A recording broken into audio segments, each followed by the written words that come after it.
What if the most Japanese thing you ate all year was invented by somebody who had never once set foot in Japan?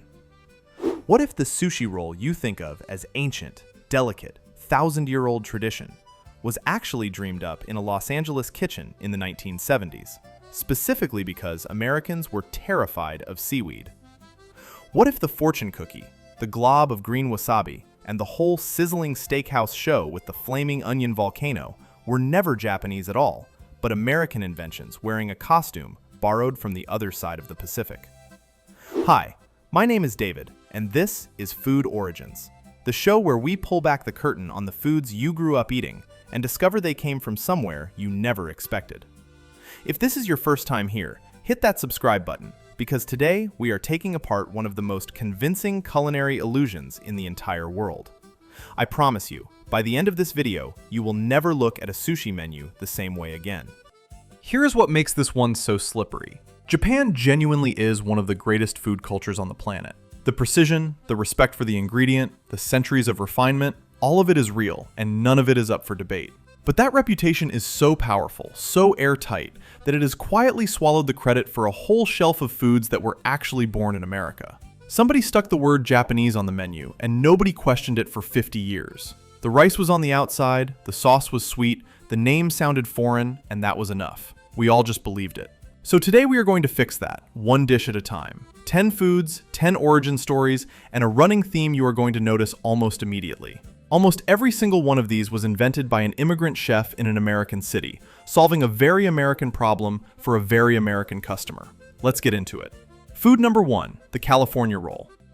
Let's start with the one that started it all, because without this single roll, most of the sushi on the menu at your local restaurant simply would not exist. Picture it. Crab, or more honestly, imitation crab, creamy avocado, cool cucumber, wrapped up with the rice on the outside and the seaweed hidden away on the inside, rolled in a light dusting of orange sesame or tiny fish roe. It is the first thing a nervous first-timer orders. It is the training wheels sushi, the gateway, the roll that taught an entire nation it was allowed to enjoy raw fish. And here is the thing. There is no raw fish in it, and it was not invented in Japan. The California roll was created in Los Angeles, most credibly by a chef named Ichiro Mashita, working at a restaurant called Tokyo Kaikan in the Little Tokyo district, sometime around the late 1960s and early 1970s. Mashita had a problem. His American customers were not ready for raw tuna. The texture frightened them. The idea frightened them. So he went looking for something with a similar, rich, buttery, fatty mouthfeel, and he landed on avocado, which happened to be growing all over Southern California in extraordinary abundance. He swapped the fish for the fruit. Then he did something even cleverer. He turned the roll inside out, hiding the black seaweed on the inside, because American diners took one look at a sheet of dark nori and recoiled. Seaweed, to them, was something that washed up on a beach, not something you paid money for and ate. Here is the detail that stops people cold. That single decision, moving the rice to the outside and the seaweed to the inside, is the reason inside-out rolls exist at all. In Japan, traditional sushi does not look like this. The uramaki, the inside-out roll, is fundamentally an American adaptation. When Japanese tourists visit an American sushi bar and see a rainbow of inside-out rolls drowning in sauce, the reaction is often a long, quiet, slightly confused pause. Because the California roll is not a lesser version of Japanese sushi. It is a brand new thing wearing Japanese clothes. And it opened the door for everything else on this list. Food number 2, the spicy tuna roll. If the California roll got Americans in the door, the spicy tuna roll is what made them stay. Walk into any sushi restaurant in any strip mall in America, and I can almost guarantee the spicy tuna roll is one of the 3 best-selling items on the menu. That soft pink minced tuna, bound together with a fiery orange sauce, tucked into rice with maybe a little cucumber for crunch. It tastes like it has been on Japanese tables since the age of the samurai. It is not. The spicy tuna roll was invented in Los Angeles, most likely in the early 1980s, and the leading account credits a chef named Gene Nakayama. The story is almost too practical to be romantic. Nakayama had leftover scraps of tuna, the little bits trimmed off the good cuts, the pieces too small and too broken to serve as clean slices of sashimi. Throwing them away was throwing away money. so the scraps got chopped fine, mixed with chili sauce and a bit of sesame oil, and rolled up. The spice did two jobs at once. It made humble trim taste luxurious, and it masked the fishiness of tuna that was maybe a day past its absolute prime. Here's the detail that reframes the whole thing. The signature orange sauce in most American spicy tuna is not some ancient condiment. It is usually a blend of mayonnaise and chili sauce, very often the American-made, Rooster-branded sriracha, which itself was created in California by a Vietnamese immigrant. So the most iconic bite of the roll is an American-made sauce mixed with American mayonnaise, wrapped around tuna scraps in a roll invented in California. There is barely a molecule of Japan in the flavor that people are actually chasing. And yet it sells by the millions, every single day, under a name that promises something it never was. Thrift, once again, quietly inventing a masterpiece. Food number 3, the Philadelphia roll. Now this one is almost funny, because the name gives the whole game away, and people still do not notice. There is a wildly popular sushi roll named after a city in Pennsylvania, and we are all somehow surprised that it is not Japanese.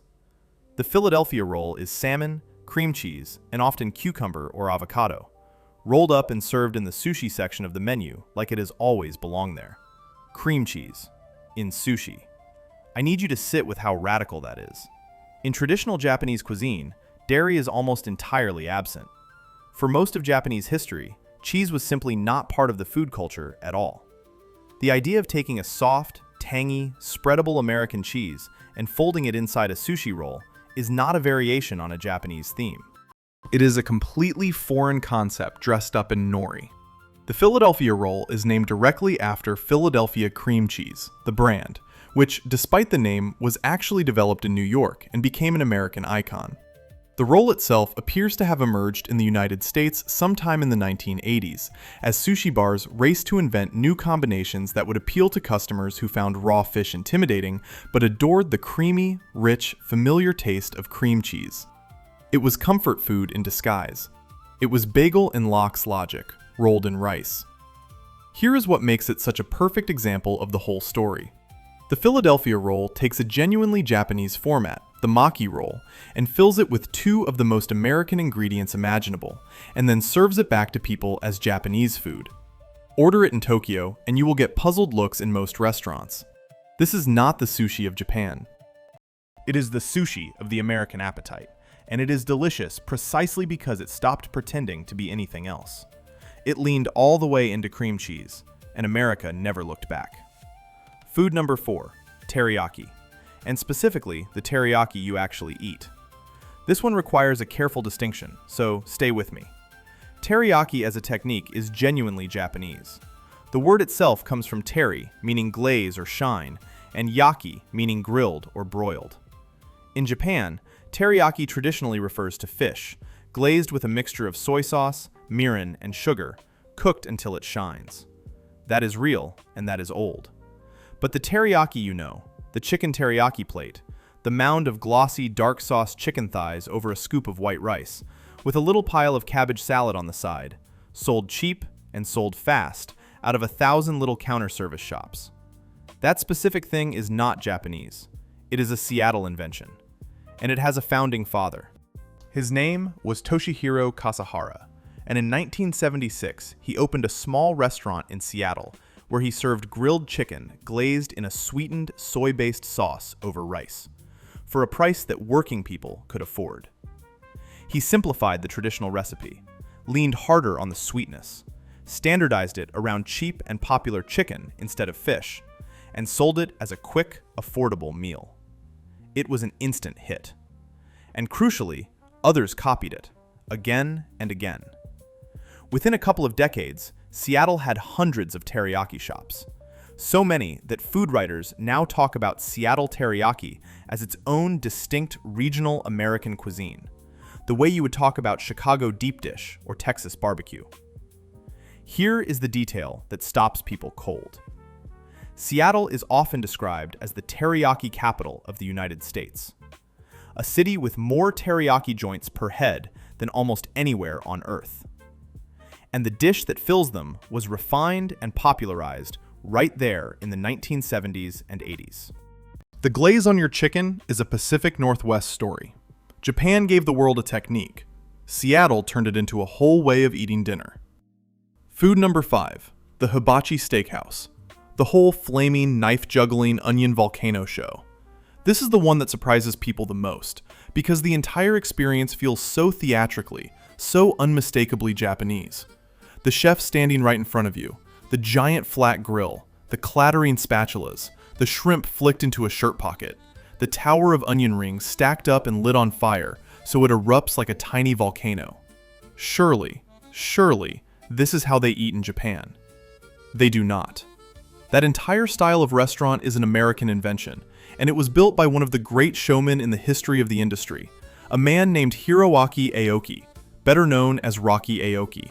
Aoki was a former Olympic-level wrestler from Japan who came to New York, and in 1964, he opened a small 4-table restaurant on the west side of Manhattan called Benihana.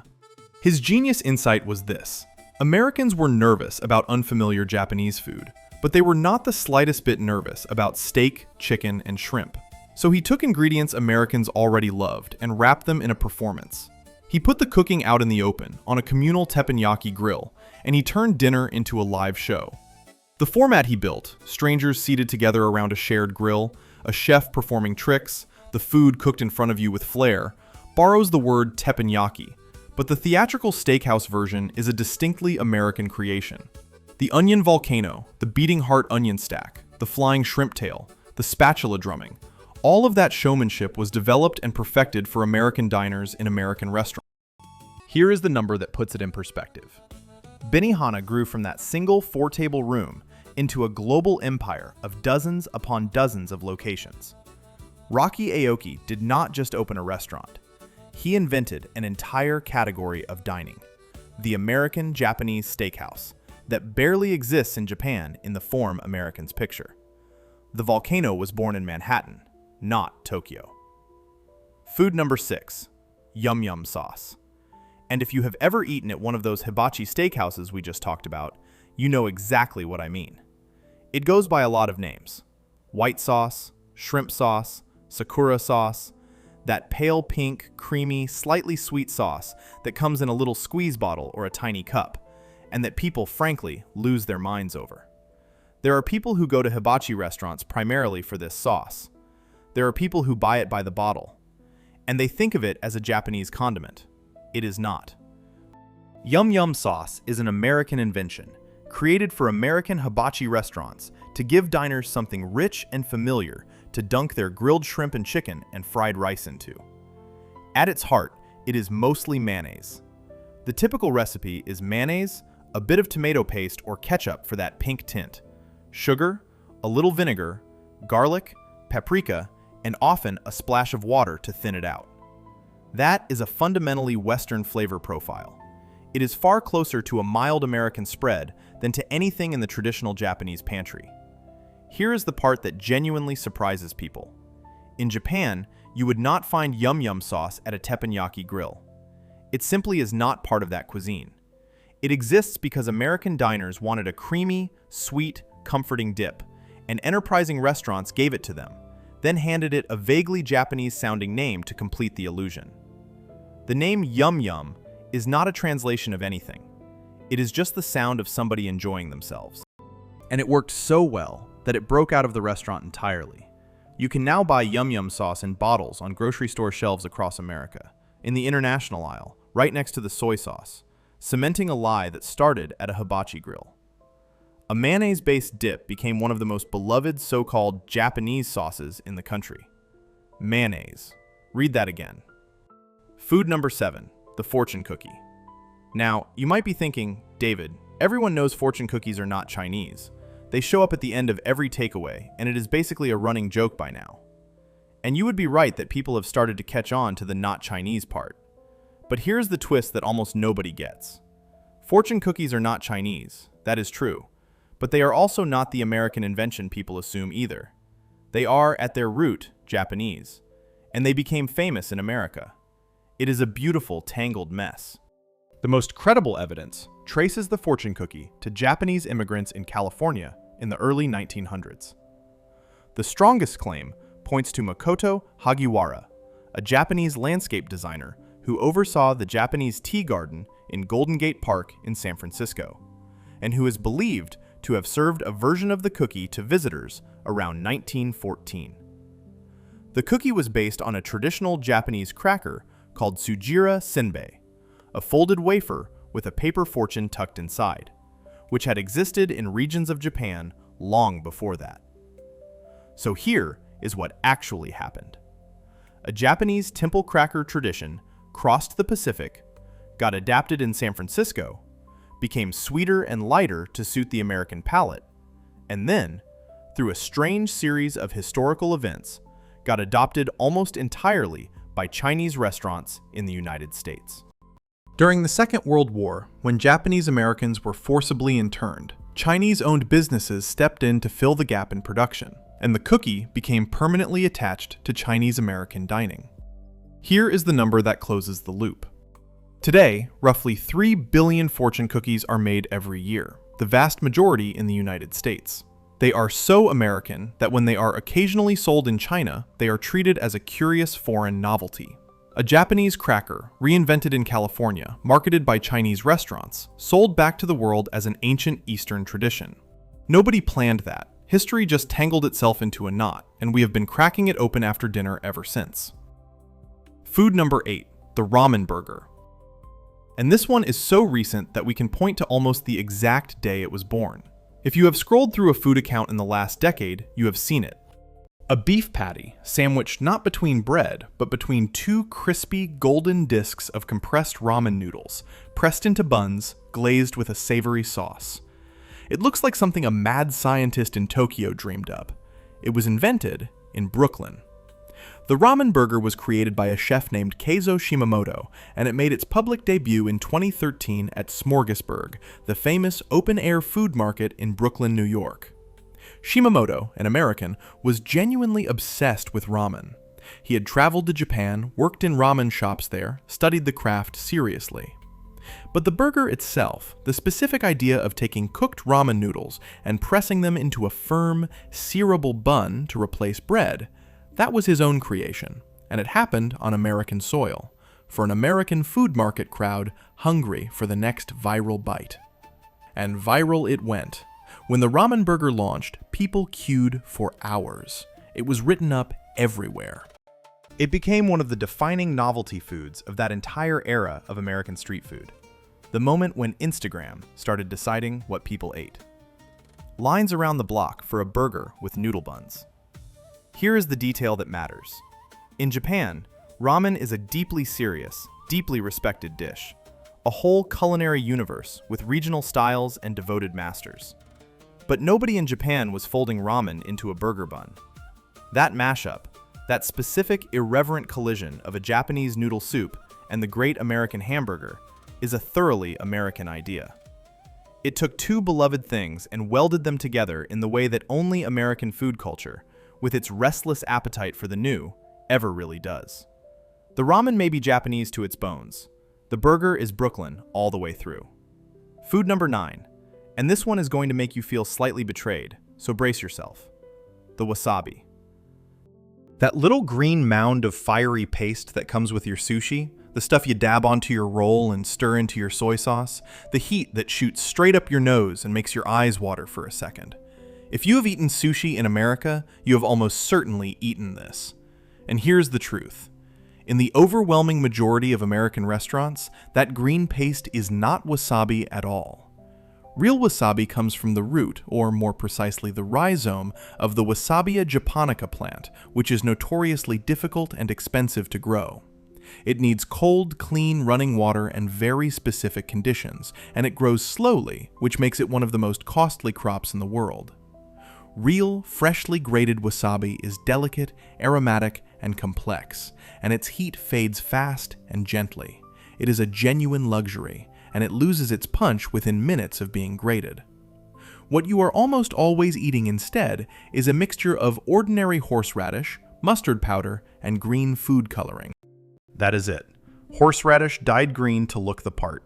Industry estimates have long suggested that the vast majority of wasabi served outside Japan, and even a large share of it within Japan, is actually this horseradish imitation.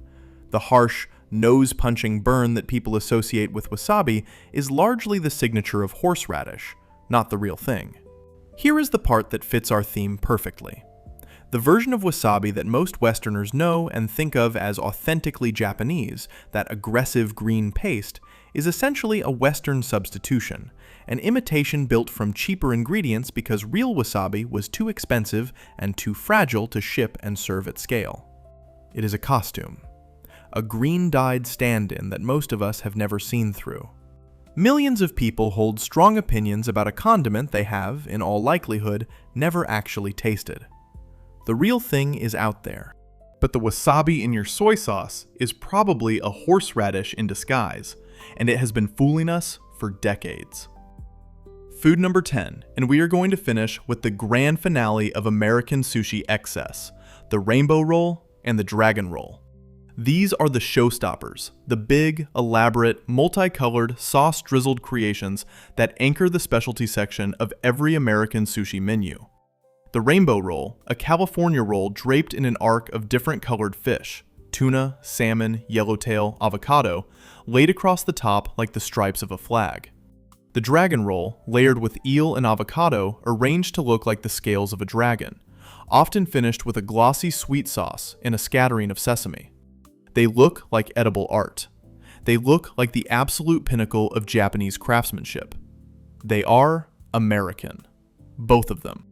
The rainbow roll is widely credited to a chef in California in the 1980s, and it is built directly on top of the California roll we started this whole video with, which means it is an American invention stacked on top of another American invention.